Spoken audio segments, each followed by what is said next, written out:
Hello everyone! Today I'll show you how to change the shadow setting in Ashes of Creation.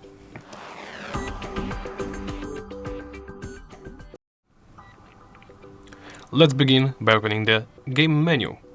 Do so by pressing the escape key or the corresponding key on your controller, or simply press this button right here.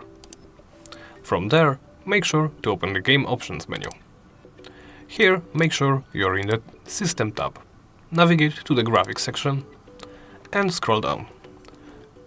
Here, in Quality and Performance, look to Post-Processing. As you can see, you can change it from low to medium to high to epic to cinematic.